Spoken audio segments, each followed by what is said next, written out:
le don de discernement des esprits.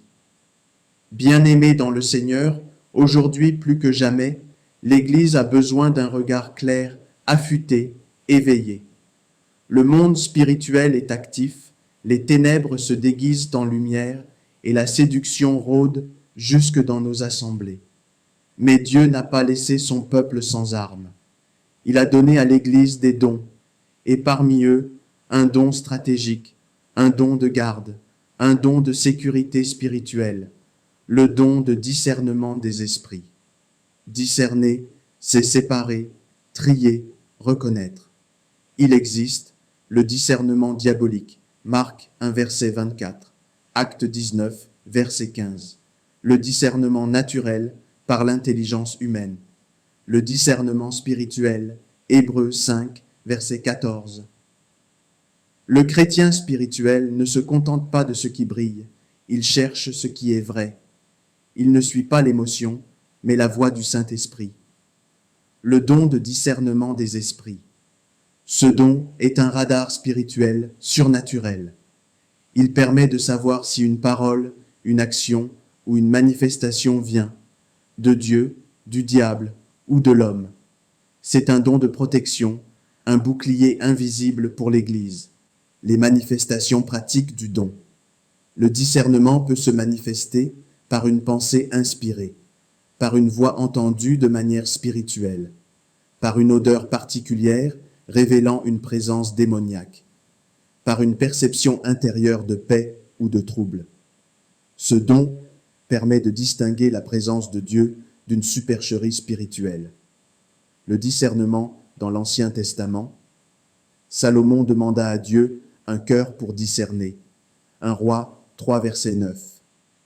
La femme de Sunem reconnaît Élisée comme un homme de Dieu.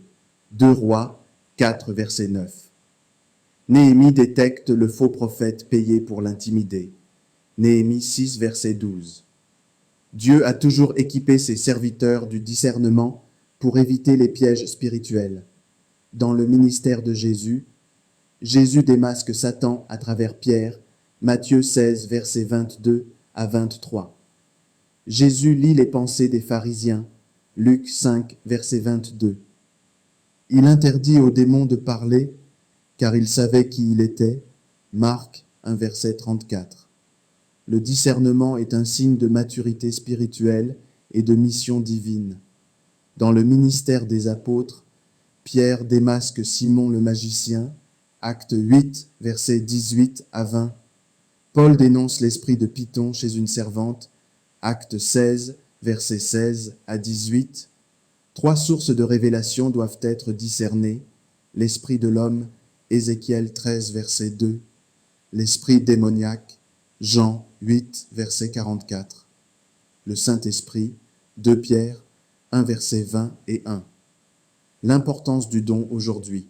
Ce don est vital pour démasquer l'ivraie parmi le blé, Matthieu 13, versets 24 à 30. Faire échec aux faux prophètes. Protéger les assemblées des ruses du diable. Nous sommes à la fin des temps. Les dons du Saint-Esprit ne sont pas un luxe, mais une nécessité. Frères et sœurs, Dieu ne veut pas une Église aveugle ni confuse. Il veut une Église lucide, puissante, éclairée, qui marche par l'esprit et non par l'apparence. Aspirez au don de discernement. Demandez-le avec foi. Soyez des sentinelles spirituelles, des gardiens de la vérité, des lumières dans l'obscurité. Je prie en ce jour, au nom puissant de Jésus, que les écailles tombent de tes yeux, que l'esprit du discernement t'inonde, que ton intelligence spirituelle soit activée, que ton oreille entende ce que l'Esprit dit à l'Église, que tu sois une lumière dans ce monde obscur, une sentinelle pour ta famille, ton ministère, ton Église.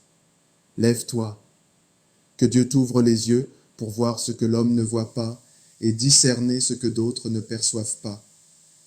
Sois un canal du réveil spirituel par le discernement des esprits. Au nom de Jésus-Christ. Amen. Merci d'avoir suivi ce message inspiré sur le don de discernement des esprits. Si cette vidéo t'a édifié, aime-la, commente et partage-la. Abonne-toi à Parole d'Espérance pour d'autres vidéos puissantes. Active la cloche pour ne rien manquer. Ensemble, brillons dans la lumière de Christ. À très bientôt et que Dieu vous bénisse abondamment au nom de Jésus.